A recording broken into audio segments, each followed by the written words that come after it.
Ladies and gentlemen, welcome back to Driven Wild. Today, my car's at the mechanic, so I am focusing on YouTube, which has yet to pay me a single dollar.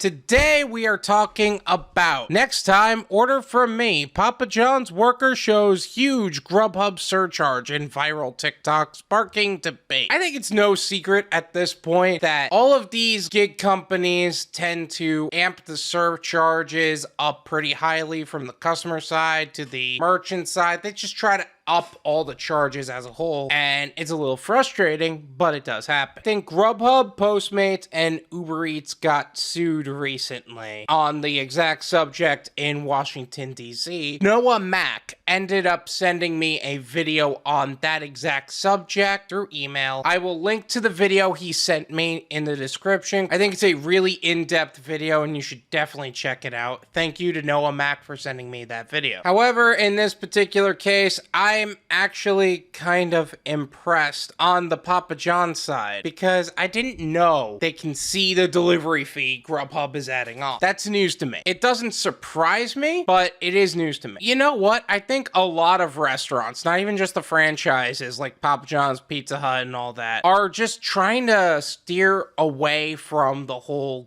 Doordash UberEats Grubhub thing altogether because these surcharges are getting out of hand. But people are still ordering, so it's irresponsible to turn off that type of income. I want to go over what's being said here, what's his argument, what are other people saying, and everything in between. So with that said, let's get started. A TikToker video showing the difference between ordering a pizza through a delivery service like Grubhub or DoorDash compared to ordering directly from the shop has earned viral attention with 59,700 views on the platform. It's also caused users to explain why they order via these apps instead of calling the pizza chain directly. The things you do for content, huh?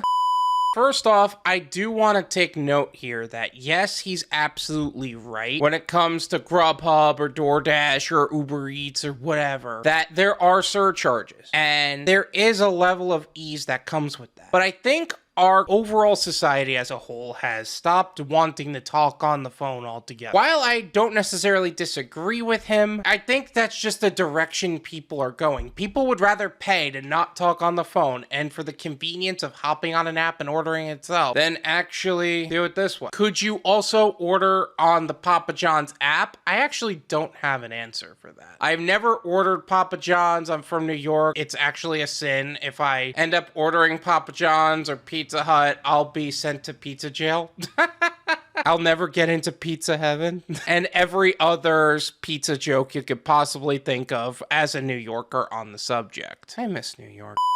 Now, keep in mind, this is also the guy who'll eat Blaze Pizza down here because, well, let's be honest, Florida pizza ain't too great either. In the video, at Professor Pizza, a TikToker who makes content about working at Papa John's, shows his viewers why these order delivery apps might not always be the most affordable way to have something delivered. Well, first off, I will leave the TikTok as well as the profile in the description so you can check them out and develop your own opinions. Going through a delivery app is not something that is designed to be an affordable way to buy something. It's not affordable at any case. But that being said, people do it anyway. People would rather buy convenience more than people will buy the food itself. It's a weird dynamic shift that is going on with the way people are interacting with food or like having food delivered and having food served to them as a whole. Think about it. Even when you go to certain restaurants, you don't get a waiter or waitress sometimes, you get a tablet. You don't get a cashier sometimes. There's actually a standing thing where you can just interact with the thing and that's it. And people would rather order through an app and then pick it up and then instead of actually doing that. I think we're not realizing how the human aspect of these apps is just slowly being peeled away. I made a video a while back about why you shouldn't use Grubhub, Uber Eats, or DoorDash, especially during the day or late at night. But this is a great example of why you shouldn't, he says in the video. I had an order come through Grubhub. It was a medium works, nothing special, no drinks, no sides. The checkout total was $28 $28 for one medium works pizza. I'm assuming works is all of the toppings, but at the same time, it's a lot for a medium pizza. He then shows at after taxes and delivery fees, the pizza costs $21.60, $7 less than ordering from Grubhub. I don't know what Grubhub did with those other $7, but you can have saved yourself $7, my guy, if you ordered it from me. That's before tip. I doubt this guy left a $7 tip for the driver. That is 100% possible, and you could be 100% right on that. Am I the only one who's looking at $21.60 for a medium works pizza as a lot? Maybe I'm just spoiled by Blaze Pizza, where I can get a lot of toppings on the Blaze Pizza and have it made exactly the way I would want it for $10. I'm spoiled by that, and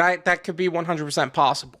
But that still seems like a lot for a pizza. No wonder why Papa John's is struggling. Why would someone order Grubhub in this scenario? Some commenters expressed that it and other services like Doordash help to fill the gap between their home and the edge of the nearest Papa John's delivery area, or reduce the amount of time they had to wait for their delivery. Does Doordash have that much more of a range than Papa John's? And another point on the subject, is Papa John's really that much better than every other pizza in your area? I'm looking at this and I'm thinking, wow, Papa John's may be some real good pizza if people are committing that much to getting it delivered. I delivered Doordash, Grubhub, and Uber Eats, one commenter wrote. I've had customers tell me that delivery times are super high on Friday. We deliver it faster sometimes. That's another point. You're also buying speed, where Papa John's may not have that same speed because the amount of drivers they have are limited. Papa John's don't deliver to my area, so if I really wanted it, I would have to go through a delivery service, another commenter wrote. They have a larger delivery area. I always get told we don't deliver that far, a commenter wrote. Doordash does, though. I've delivered pizzas for a very long time. I guess that's an advantage of being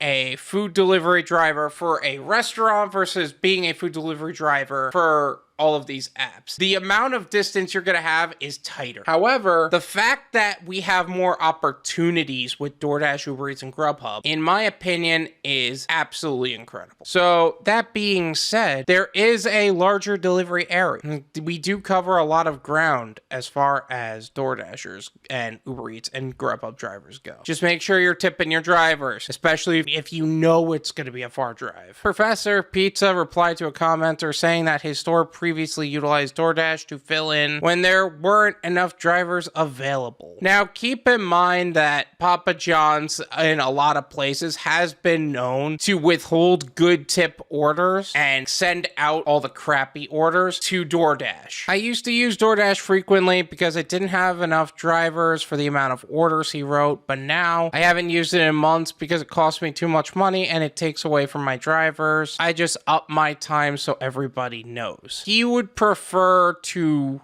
have people wait longer for Papa John's than actually utilize DoorDash. And you know what? I get it. 30% is a lot for DoorDash or Uber Eats, Grubhub, and all these surcharges. I just feel like there's a lot of opportunity cost that's attached to that. This is my opinion. It's worth what you pay for it. Then you pay me.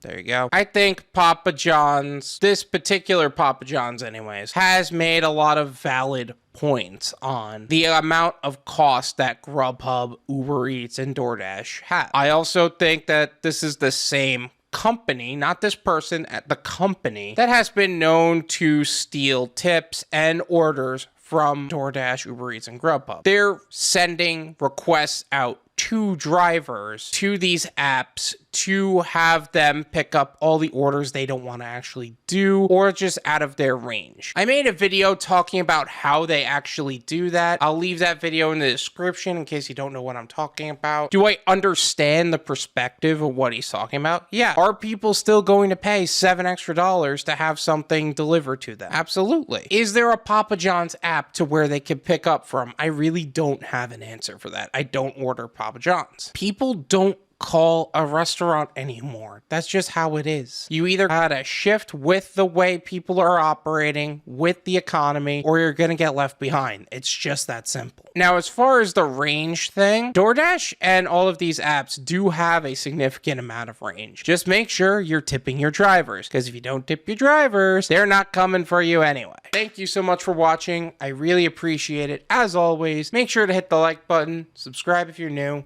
and I'll see you guys next time. Peace.